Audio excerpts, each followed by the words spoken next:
The strongest, the roughest, the toughest, the fastest.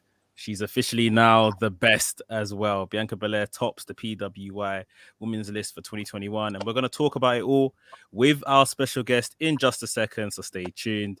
This is WrstlXtra.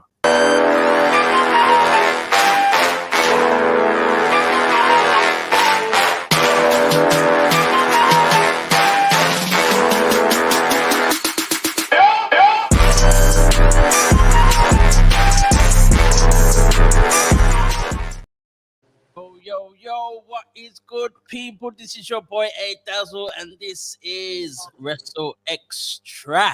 Of course, as always, alongside my tag team partner, Mex, the WrestleManiac, if you will. And yes, there's someone else underneath us. Yes, it is. That sounds crazy. From Talk of Champions. Introduce yourself. Let us know who you are and what you do. Hi, I'm Shantice. I go by Hearts. Sometimes people call me Hennessy Hearts. I don't know why. I don't know why they still call me that. But I am one half of Talk of Champions. Whoa. For those who tune in often to our show, you would have seen Shantice or Talk of Champions pop up in the chat often. A very avid watch of our show. So much appreciation for that. And we always wanted to get her on the show at some point. And today is probably one of the best days to actually do it, because today we are talking about our black women who featured in this year's PWI Women's 150. Now, for those who still don't know what PWI is, PWI is Pro Wrestling Illustrated, which is a very well-renowned magazine in pro wrestling. Every year they bring out their top 500 wrestlers, the top 100 women's wrestlers. This year it's 150. And just last year they started doing a top 50 tag team list as well. So on Friday, I believe it was, they released the new Women's 150, and it feels so good to say that the black female who came on top of all females came out on top of all females. Bianca Belair, as Mex said, the roughest, the baddest, the fastest. I can't do them all. I'm not as fast as she does. But it is Roughest, Bianca. the toughest. Go on. Hardest. Right. There's so many S. There's so many S. there's a lot still. She is all of S. It really is, man. That's why she is called and known as the EST of WWE. That is Bianca Belair. I'm gonna go straight in. So when I saw the news, I said something, and I was like, after about 5 minutes, I was like, why did I even say that? I was like, oh, Bianca Belair's on top, which is great, but what happened to Sasha Banks? But you know what that is? You know what? I had to check myself, because I was too strong up on, I think, about last year. Last year, Bianca Belair coming in, I think it was number 5. Bianca came in number 5. Sasha Banks came in at number 5 last year, and I was like, nah, that can't work. That ain't right. It should have been top 3 at least. And she's had, since then won the SmackDown Women's Championship, and went on to defend it for longer than 2 defenses, as before she's always lost after her first defense. So I was like, yeah, Sasha Banks got this in the bag. Then, when you think about what Bianca Belair has done in the last 12 months, it is absolutely phenomenal, and no question, no doubts, no ifs, no buts, no maybes. I don't know where this Deonna Purrazzo argument's coming from, but Bianca Belair won the Women's Royal Rumble, went on to headline WrestleMania Night 1 with Sasha Banks in a historic match, came out on top, held the SmackDown Women's Championship, defeated Bayley twice in 2 pay-per-views, clean, without question. There's no argument. Shantice, when you saw that, what did you think? What are your thoughts on where Bianca Belair came? I felt it was only right. And it's the list of 2021. And since the clock struck 12 on New Year's, it's been Bianca's year. From the Royal Rumble on, it's been all about Bianca. I felt Sasha got robbed last year because she was 5. Yeah. No. Since she came, but I guess because she came back later, I don't it's since she came back, she was off and running. I felt that she shouldn't be 5 this year. I felt that she shouldn't have dropped. She shouldn't have dropped. Yeah. True. She should really be right up there with Bianca. If you think about the time period of how they calculated it, she shouldn't be as far back as she is. I'm happy for her. I gotta stop talking on my hands. It's a bad habit because I'd be like this all on the cameras. I'm happy for her. Ever since I seen that she had a tryout, and I said, because listen, a lot of times before Bianca Belair, we had Alicia Fox, we had Naomi, and Naomi's our girl, but then we also had Adrian and Sasha before, Sasha came back with the blue hair. Pink hair Sasha was always iffy with me. Okay. And I say it in a sense of when she came back, that's when all of us Black women could relate to her more. Okay. Interesting. And she felt different when she came back. Before it was just like you could plug out her characteristics with Bailey, and sometimes you'd be like, okay, and you don't resonate with her until she came back. And I think that's where a lot of people didn't really resonate with her. So when we got Bianca, it was just like, finally, this is us. This is who we are. Because we had it with Naomi, but they always did something and put her to the side. Right. And then when she came off of the Arnold Classic. She came from track and field. So she was coming and she was going to have something behind her more than just she's a cute girl. Right. Very true. So from the beginning, I was waiting for this moment. So I was elated. I was here for it. I'm happy she gets her moment. Let's give it to her. I don't know why people was thinking Britt Baker should be, but it's beyond me. I seen some people saying Britt was robbed. She's appropriate. She's appropriate. Let us, Max, before I come to you on anything, let us run through the top 5 Black women who appeared in the list. Let's start at number 5. Number 5 was Nyla Rose. Nyla Rose came in at number 5. I think she dropped about 20 places from last year. She was 16 last year. Came in at 36 on the total on the complete list. It's not been the greatest year for her. I think the 20, I don't know if that's too big of a drop, but the drop itself makes sense. It wasn't the greatest year. I guess the reason why she stayed up there was because of the championship matches that she had. Unfortunately failed. But of course, in the AW Women's Championship Eliminator Tournament, she went through Tay Conti, Britt Baker, the now champion, and Thunder Rosa, who was also being kind of, teetering with becoming champion. Let's go to number 4, and then we'll talk a little more. Number 4 is Red Velvet. Number 4 is Red Velvet. Red Velvet came in at number 35. Never been on the list before, which is amazing. So I guess technically she's the most improved Black female in wrestling in the last 12 months. Mex, how are you seeing Red Velvet as number 4? I think that's quite interesting.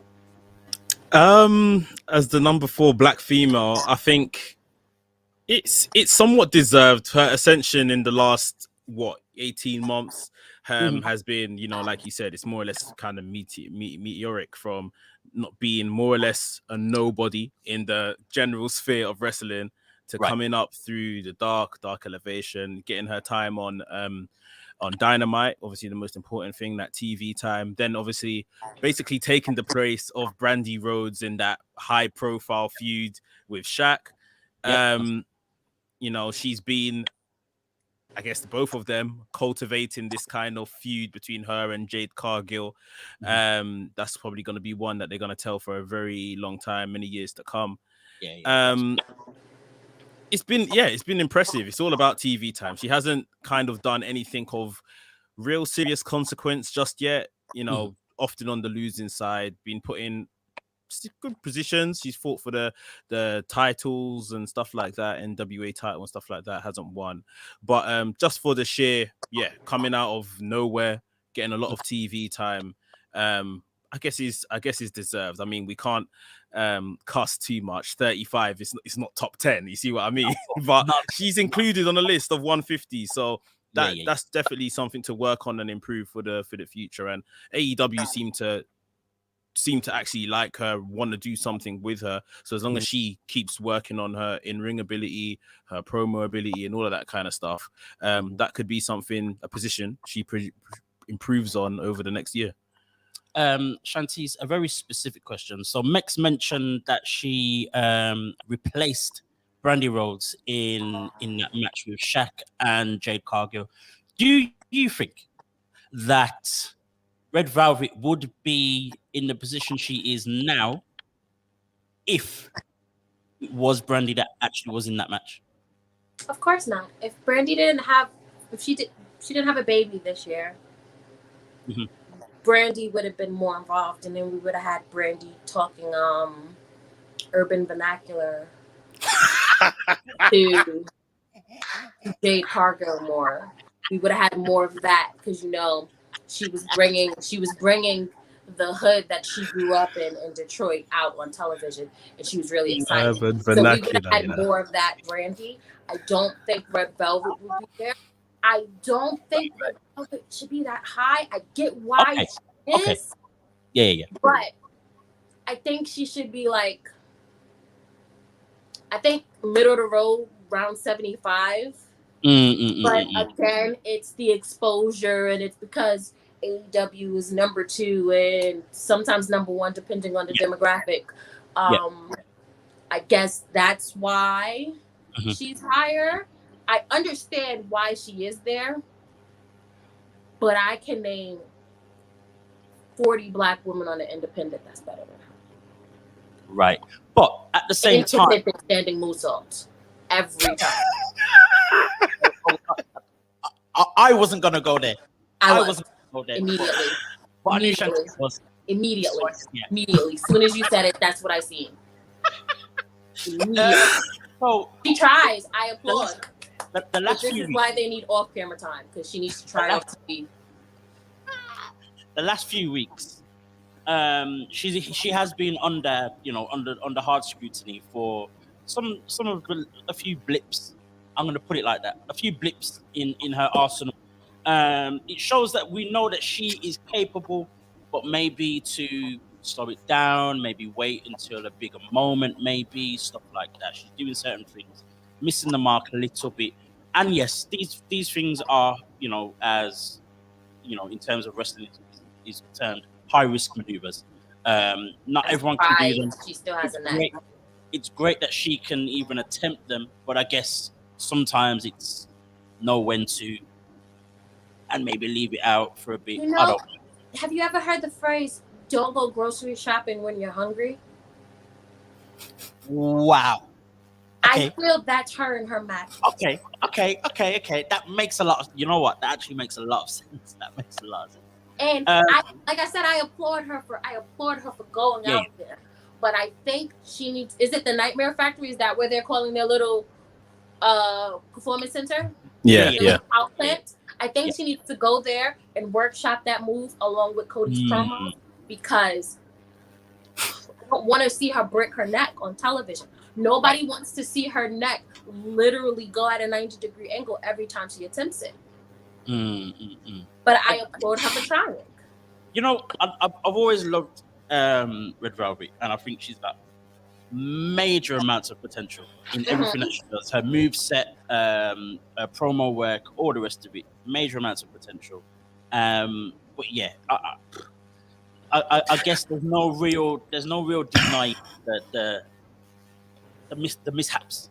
If you don't know that you can hit it every time, that is not something you pull out for television. Yeah. Those are house show things. Can I just add one thing on this? In recent weeks, I've kind of went off Red Velvet because I don't know who's watching Roads to the Top.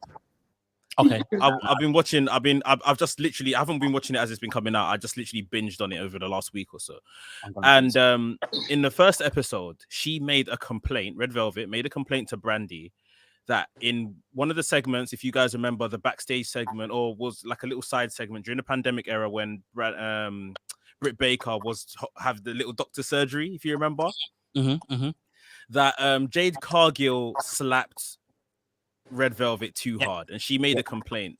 That was and I was thinking, I wow, bet you the ring slaps harder. You've made a complaint when you're out here not landing moonsaults or landing on your neck and in maybe endangering others.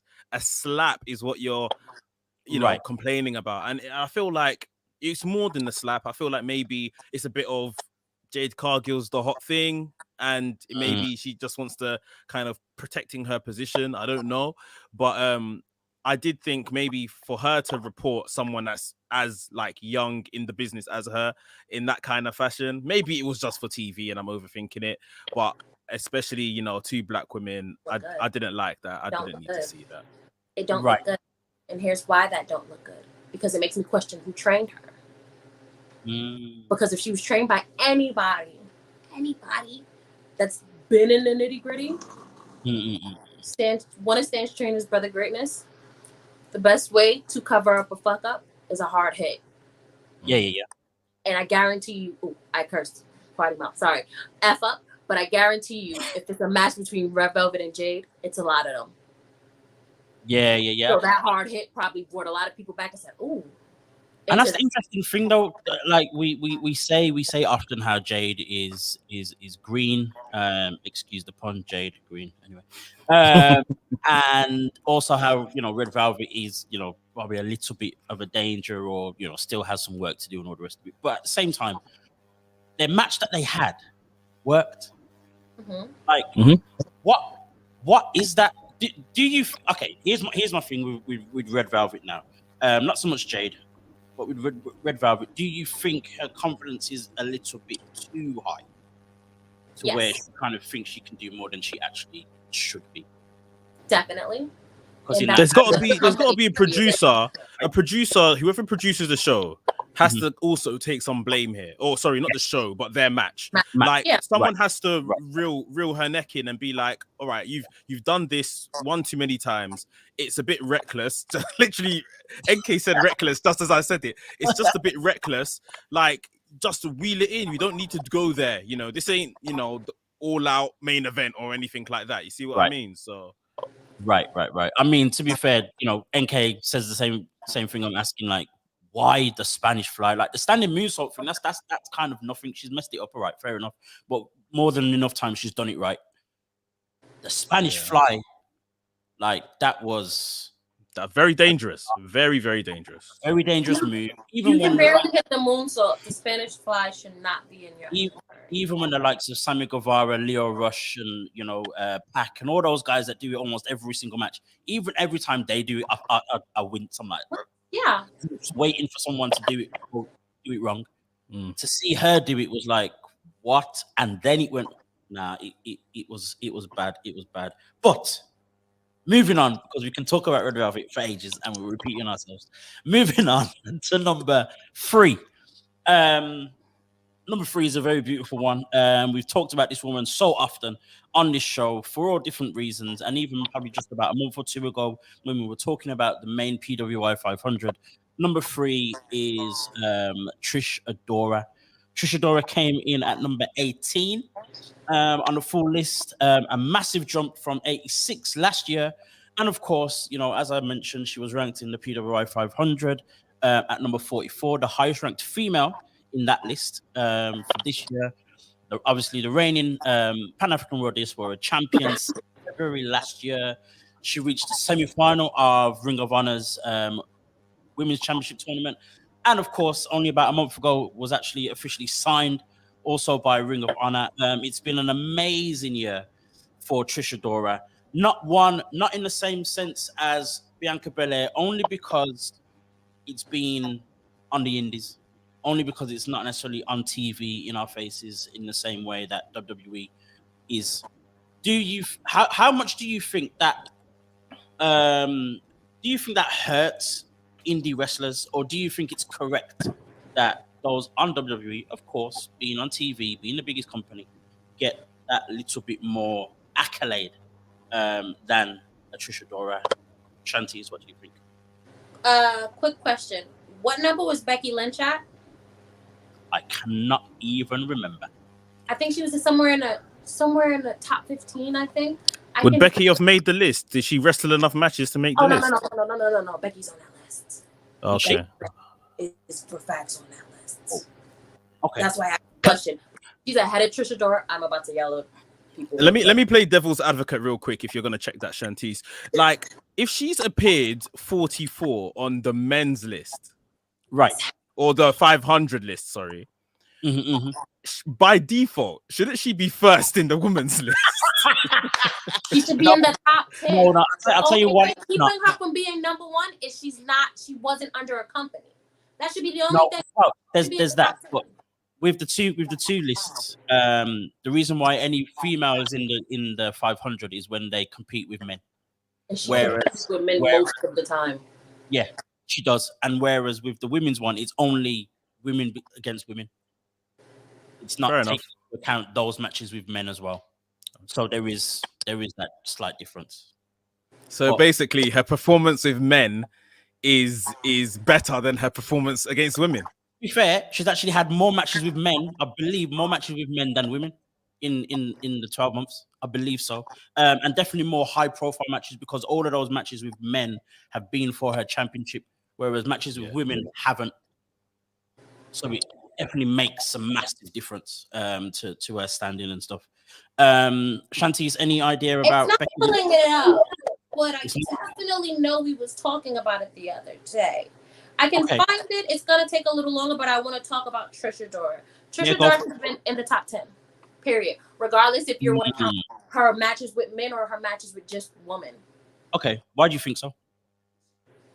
Her matches are great. She's great all around. She's been the champion entire year. The year that PWI decided this is now going to be a world champion.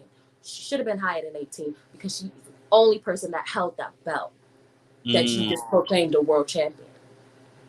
They did that as well. Yep. And just to let you know, Becky Lynch came in at number 34. Okay. I was about to go crazy. She was Becky Lynch. When is the period? I think the period. You know what? I can't remember. It's June. I think you told me last time, Adrian, that it's June to June. Not with the women's one. The women's one's a little bit later. So okay. June to June. Becky came back in August. So how? Yeah, I think it's like September. Becky came back in August. So how is she even 34? I don't know. But anyhow, on a list where Becky Lynch 34, and she had 2 matches this year. Yeah. And I think her win at SummerSlam was still within the evaluation period. That still don't matter because it was a fluke win. It still shouldn't count because she did it. She wasn't competitive. Very true. Very true. She wasn't. Becky has not been competitive this year. All of her wins been fluke wins. She shouldn't even be on the list because she came back 5 months ago. But anyhow, this is about Trisha Dora. I've had the pleasure of witnessing Trisha Dora at Black Girl Magic, wrestle Maserati, and wrestle in a tag team match with Jazz. My God, her aura when she walked into the building, like it takes your breath away. She carries herself. The way she carries herself should have been higher. If we're gonna the woman from Japan. I'm a stupid American. I very much barely watch American wrestling. But if we have that as number 2, why is Trisha Dora number 18? See how it goes? Because yeah. Japan wrestling is niche to a lot of Americans. Right. So that is also considered on the same level with indies in the eyes of Americans. That's so if we have one at 2, Trish being 18 isn't really justified. Again, it's a committee. I don't know who's on the committee. I don't know how versed they are in indies wrestling. Fair enough. Good point. Good points. Top 10. I'm very much so an advocate for the PWI's ranking and their criteria. I'm Mm-hmm. a massive fan of that, and I think definitely with like the top quarter of any list that they have, it's almost non-negotiable. When you look at the criteria, it makes complete sense as to what they're looking for, what they set the standard to be. That first quarter is kind of like right. That makes complete sense.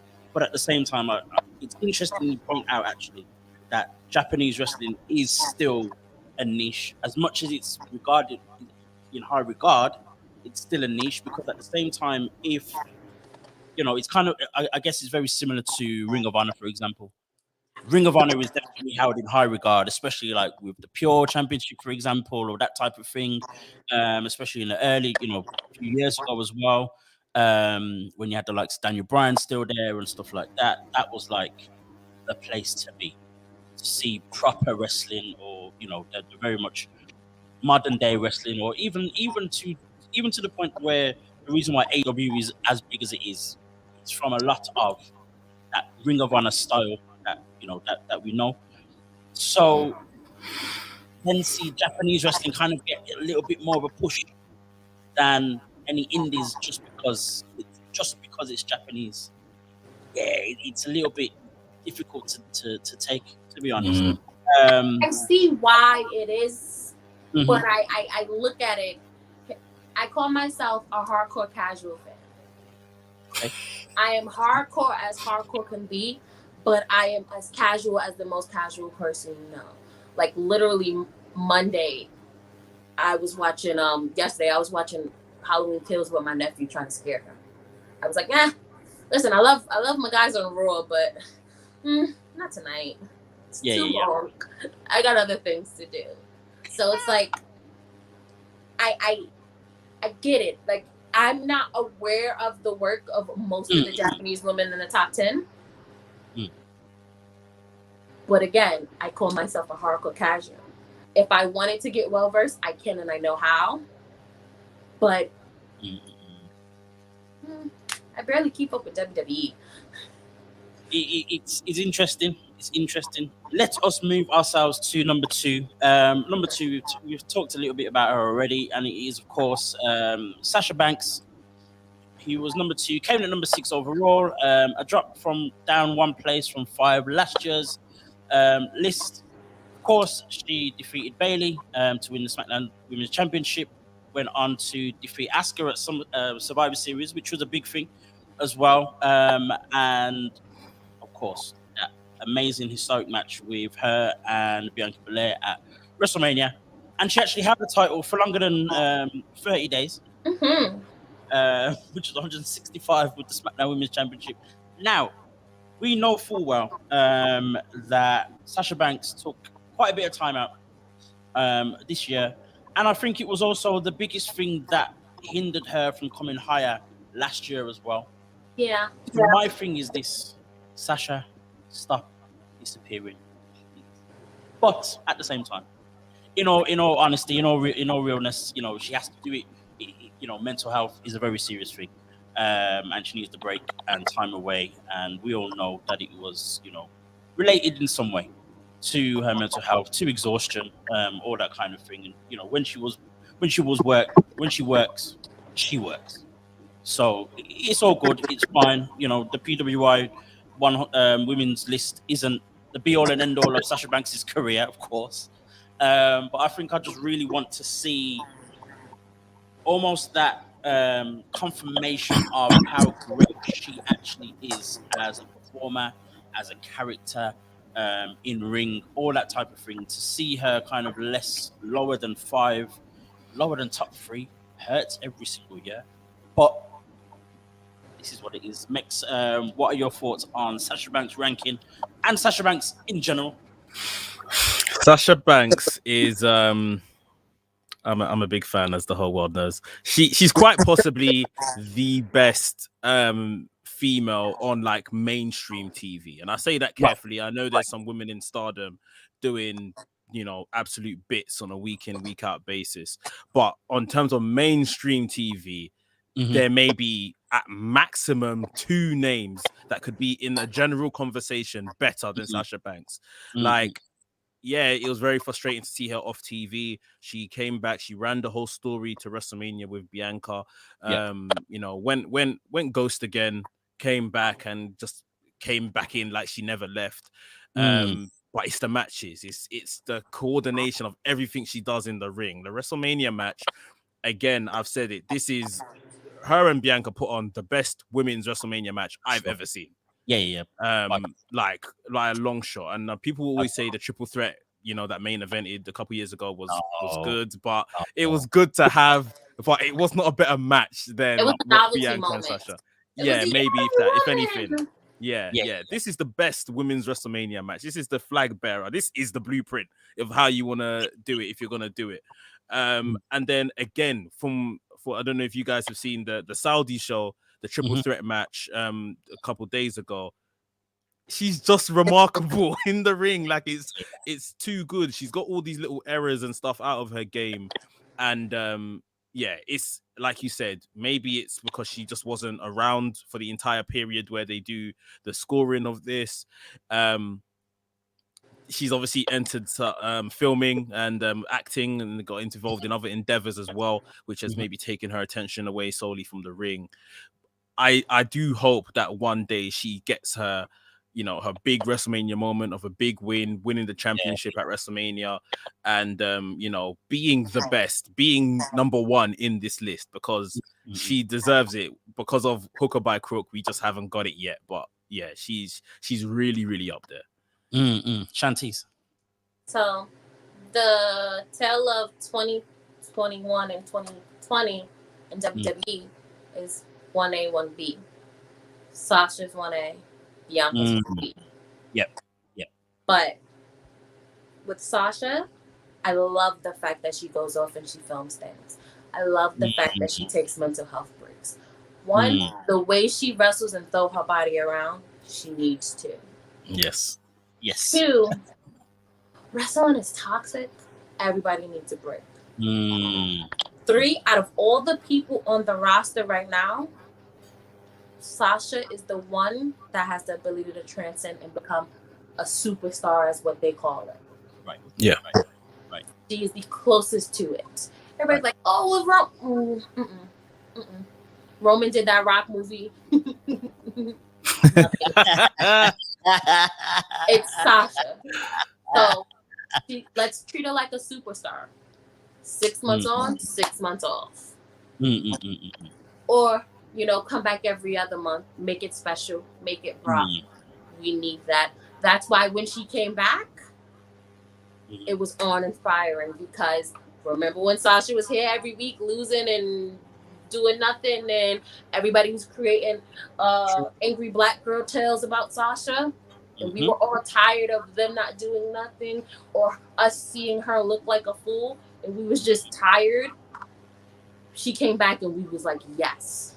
She did Star Wars acting. She did acting classes. Her promos elevated. Yep, true. Her promos are no longer. I loved Eddie Guerrero since I was a little girl. You still have the moments where you can hear the script in her promos, and you can hear her talking harder to be Sasha Banks instead of Mercedes. But it's light years better than what it used to be. For sure. I'm okay with her being number 6, but again, no. She should be higher too. She should Sasha at least 3. It's hard to take, but again, it's correct. But yeah, as you said, it's hard to take. I mean, she was away. You know, we know her time away. 2, she lost that big match.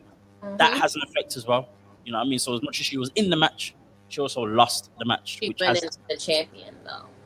Say again. She went in the champion. And I think that's what brings her back up. You know what I mean? To stay in the top 10 at number 6. But yeah, man, as we all confirm, you know, Sasha Banks also for me is just miles above anyone on mainstream TV right now in every way. The balance is just perfect. And as you said, her promos have gotten much better, because I remember a time when I loved Sasha Banks, but at the same time, I didn't want to hear her speak.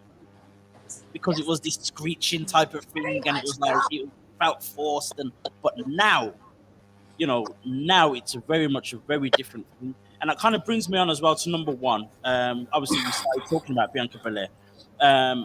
For me, when I watched Bianca last night on Raw, and she was doing her promo, I was like, this is completely different to the Bianca Belair that me and Mex used to talk about when she had her thing with Bailey.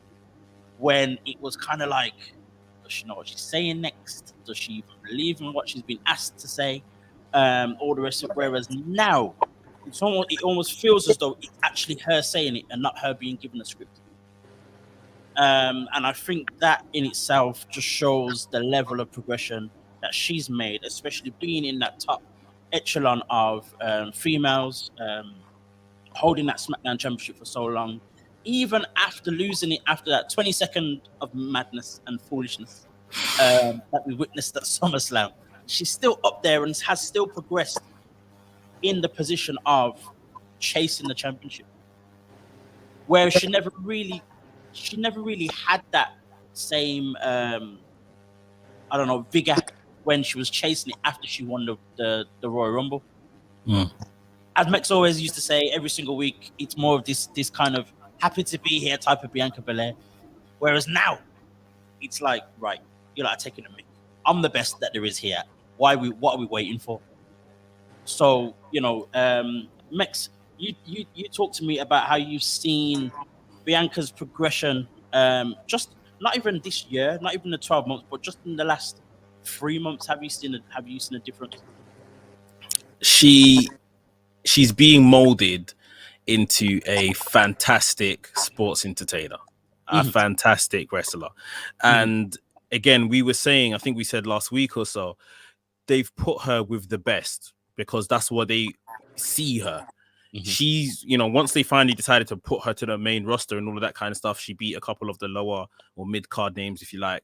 But from the Royal Rumble, they've stuck her, straight into a program going after Sasha, teamed her with Sasha for a long time, even though we didn't like it. There's obviously a level of mentorship happening there. Straight when Sasha left, it was with Bailey. Another, four horsemen, another one that's really up there. Ran the course of Bailey for 2 to 3 months. And then, the whole thing with Becky then came into play. Sasha again, and then Becky. Even in the last couple of weeks while they're sorting out the draft stuff, Charlotte came into play. Right. They haven't put her in programs with all due respect, any jokers. They're putting her with the top of the card people. Dana Brooke pretty soon. Well, yeah. Well, I mean, just in terms of her induction into the main roster, they've gone about it the right way. And I always say this, like back in the day, like I remember as a child, I'm watching 98, 99, 2000, when they're debuting people, you debut them at the top. Let them mingle with these guys. If the crowd love them, they will stay there. If the crowd aren't too interested, they will fall down into their natural position. Bianca ain't falling nowhere. Like, let's get that straight. She ain't falling nowhere. They are fully invested in her. They've got her doing all the media, PR, ambassador kind of stuff. She has slotted in when Bailey's absence as four horsewomen thing. She has slotted in and basically taken that position. As Shantice was alluding to at the beginning of this chat, she genuinely feels like the black woman that is not like the corporate black woman or anything like that. She feels like this is your black one of woman. us. Black people, not what she gives us. Yeah, she literally feels like a very natural person. You can hear it in her voice every time she speaks. Even if she is being fed lines, it's said in her way. Her accent still comes through. Her body language still comes through. We talk about them not being able to create a star. Well, this is an exception to the rule. This is someone that they have created from scratch as they like, with an athletic background. She's come in, she's taken to wrestling like a duck to water. She's been amazing the last 3 months or so. It's very hard for anyone to argue that she doesn't deserve this position. The Deonna Purrazzo conversation, I hear it, to be fair. But yeah, again, it might be a thing with exposure. This is the biggest company and she's doing it on the biggest stage. So yeah. Right. Yeah. Just to go on to that very quickly with Deonna Purrazzo. I understand that she's very good in the ring. I understand she's had a long run, but for me, her opponents have been, well, mostly women who have come back from retirement or who have had a lot less action in the last 12 months than others, or that Britt Baker has faced or that Bianca Belair has faced and all the rest of it. For me, it's not. I can't. I don't see the argument. Yes, have Deonna Purrazzo as high as she is and as revered as she is, that's not the problem.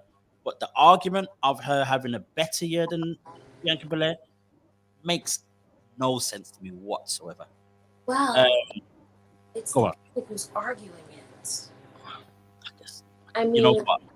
they're a lot of them are of a different hue. And I said you. a lot of them see Bianca Belair as ghetto. Right. Very true. She can't talk. Yep. A lot of them want to cut her braid off. Yep. What I am gonna say about Deonna Purrazzo is this is her coming out year. Oh, for sure. Her run since she was in Impact has been her showing everybody what they was sleeping on. Yeah, for sure. And I'm glad for that. I hate that she lost to Mickie James because Mickie James does not need another belt. There's an argument in that, but we won't have it on this show. But yeah. No. Listen, I understand what Mickie is. No. Right. And I'm gonna say it louder one more time. No. You are now an elder statesman. You are here to put people over and make people look good. That is your job. That is what you should want. Someone said, we're going to give you the belt, Mickie. You should say no. But I think her ego was bruised with the garbage bag. So now she's going to show everybody she's more than just a hefty. I believe that's a massive part of what it is. And that's not incorrect because I think she does have a lot to give. No, not retired. Definitely not retired. But at the same time, this is why I say there's an argument in it, but I won't go too much into it. But there's definitely an argument in that whole thing of Mickie James becoming a champion again. But moving away from our list, we've talked about the list, and I guess Shantice gave us the segue into Impact, because that is the next topic of conversation. Bound for Glory happened over the weekend. And oh my days, the shocker of all shockers this year for me, it was a major one, because we know, and if you listen to this show enough, watch this show enough, me and Mex have been talking about Moose, and Moose's progression in Impact and what they've been doing with him and all the rest of it, and we got upset because we had this whole thing with Kenny Omega, and we were like, okay, with the way they've built Moose, he's the only person who should be beating Kenny Omega. Lo and behold, that never happened. AEW never did anything with Moose. Impact they signed him, stopped him from going to WWE, and he was promised this championship. And then, you know what? Literally on the day, I was like, why is it that Moose is not in the main event? What has happened to this whole championship, blah, blah, blah? I was about to go on Twitter and be like, yo, what's going on? Lo and behold, I see the shocker. So Josh Alexander defeats Christian Cage in a grueling match. Josh Alexander, another major star, or well-built star in Impact, rightly so, wins the Impact World Championship. And I'll have no argument for that whatsoever. Then Moose, and in the words of D'Lo Brown, God damn you, Moose! Moose cashes in his chance at a championship of his choosing after winning the cordial shot gauntlet, and spears Josh Alexander in front of his wife and child to become the new Impact World Champion. Mix, before I go to Shantice, because Shantice I'm gonna go last. I'm not. Shantice is just gonna go crazy. It's not gonna be nice. Say all the nice things. Mex, say all the nice things, please. Mex, what did you think of I'm gonna be real. I'm not even sure if I've got anything nice to say. Like, Yes, like, this is my neck of the woods. and I might have to owe the people a public apology here, because if I ever vouched for Moose on Moose, Twitter. if I ever vouched for Moose to beat Kenny Omega, I must have been on something. Honestly, like, wow. I can't I can't get down with it anymore. Right. Just because of everything, like you said, he's been kind of ghost for the past few weeks, just with the whole booking, just with the whole partnership between Impact and AEW. Like, now the person I feel sorry for in all of this is Josh Alexander, because that man deserved that damn title. Yes. Now Moose has come in and taken it. Big up Moose, congrats and everything like that. But now it's like, and apparently the AEW Impact partnership is over. Apparently, that's what's being reported. Thank God. Who does Moose now?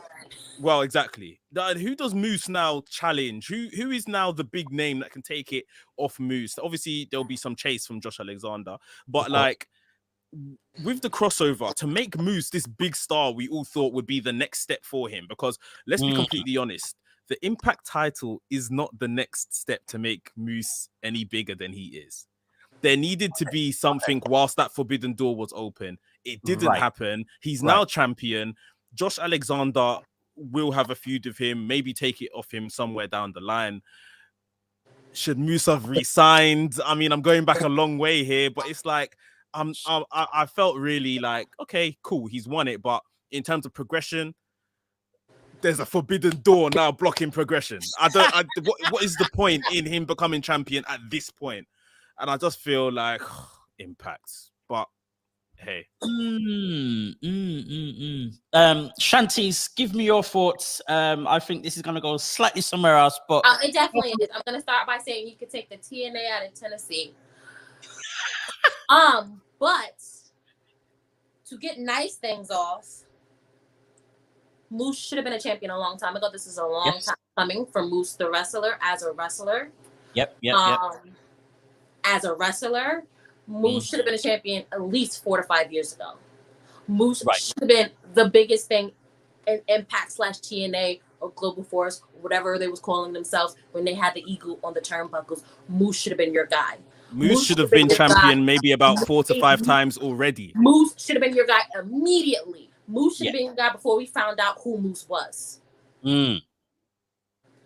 You let Tessa and the guy that was the hacker in WWE and who else? Kenny Omega. Kenny take it. You let Kenny take it. You let Kenny take it and run around with it saying, I got your belt. Before you go to this guy that's been literally your pillar of black in TNA. Yep. Now, I call it TNA for a reason. They constantly do TNA shit, but they want to say it's Impact. Sorry, that's another curse word. I put $2 in your cuss jar. They do TNA stuff all the time. You're like, no, we're Impact Wrestling. No, you're TNA. You're TNA still. That was a TNA move. We no longer care about Moose. You made it so we don't. He made it so we don't. Wow. Now, you tell me as to why we don't care for Moose. What is this whole thing behind this almost this ownership of Moose over the last year or two? What has Moose done? So I'm not going to talk about any domestic issues and what stairs they may have went down. Right. I'm going to solely speak on the fact that we didn't disown Moose. Moose disowned us. That's very true. Moose does not want to be associated with your black journalisms. No, keep him on. Put him back on. He does not want to be associated with your black journalistic views on your black list of black wrestlers. He does not want us to praise him as a black man that he certainly is, because Moose is a very, very, very dark black man. Moose is as black as you can get on the scale of black men. Moose is a black man, but he does not want the accolades that we give black wrestlers. Moose believes in his mind, verbatim from his mouth, Yes. Moose said to someone trying to give him his black flowers that he doesn't want to be associated with that stuff because he isn't going to be taken serious as a wrestler. Well, Moose, you are in TNA. We're not going to take you serious as a wrestler.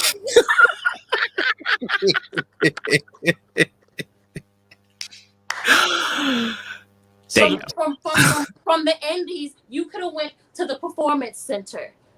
You could have thugged it out in TNA and said, "Oh, AEW's here. I'm gonna go and be the black man that they want us to be." But no, you went to TNA.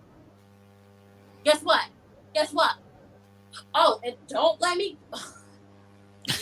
Moose said that black women are jealous of Tessa.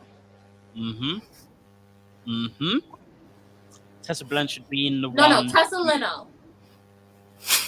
Tessa being the one.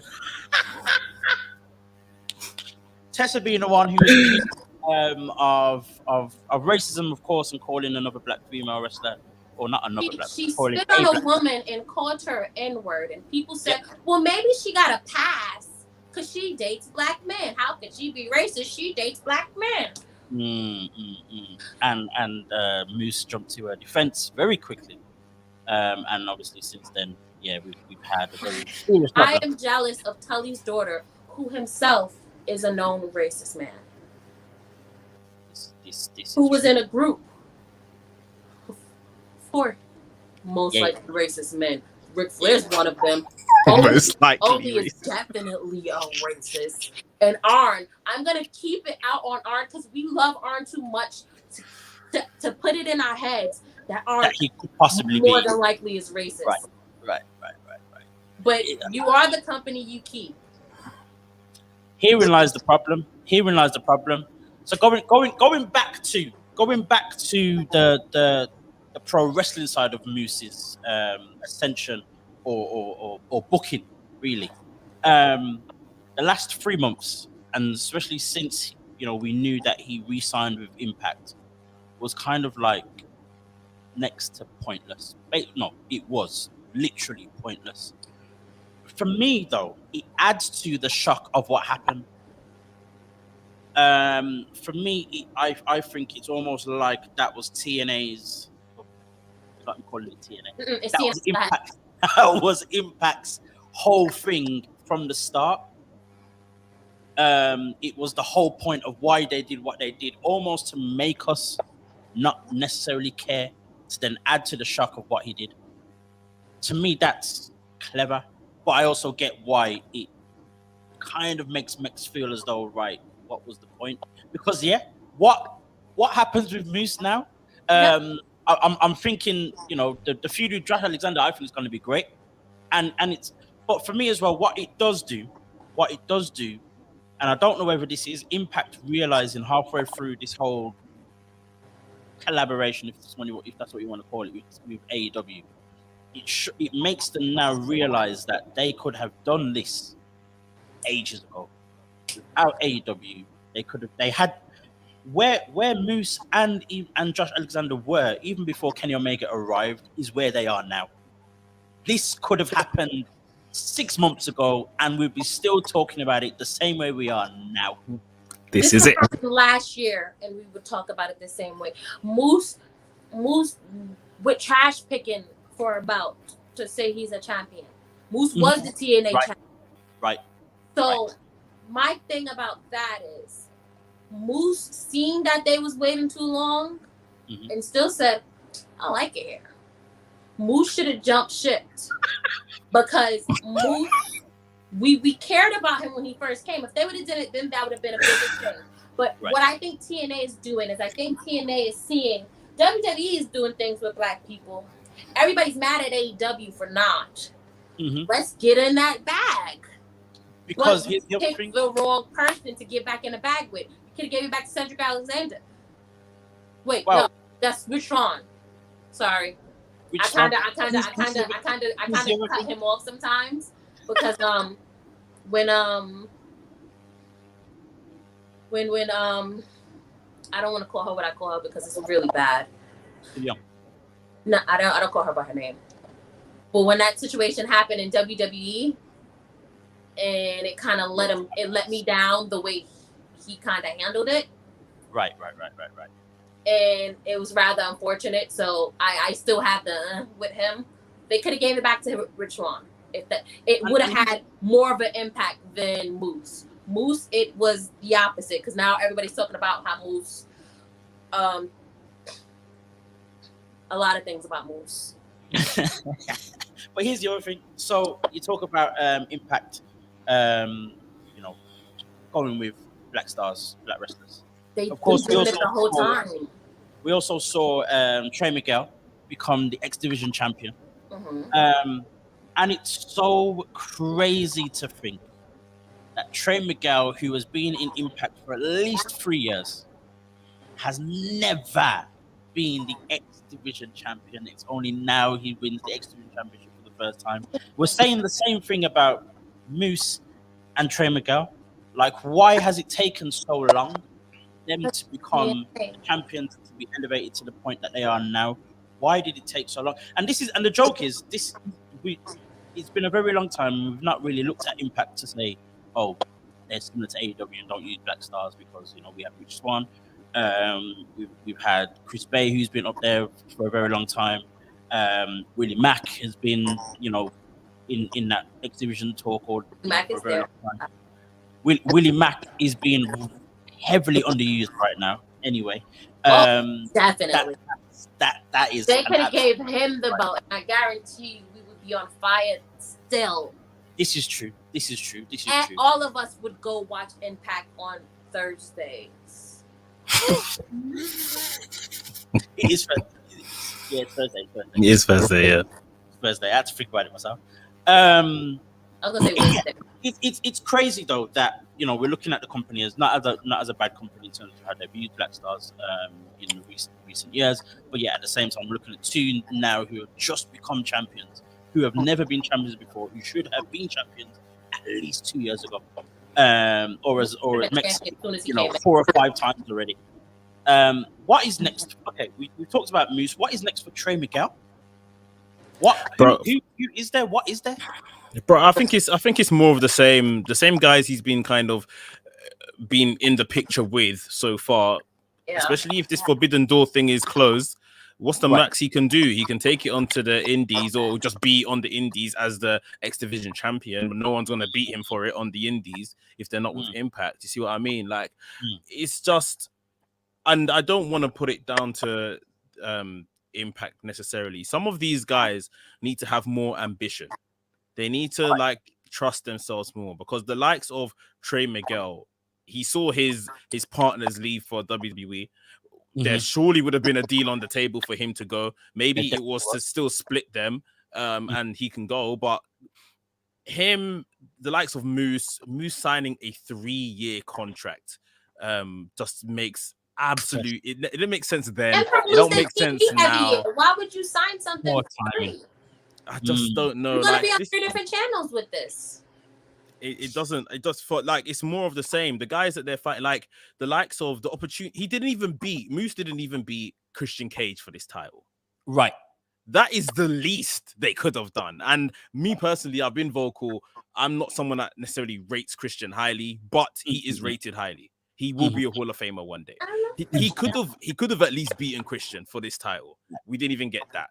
Trey Miguel still, somewhat young, and yeah, his style is the in thing in wrestling right now. So I'm sure he will, have a long reign. But for Moose, I really don't know where he goes now. He's not. There's more upside with the X Division champion right now in this climate of wrestling than there is with TNA's heavyweight champion.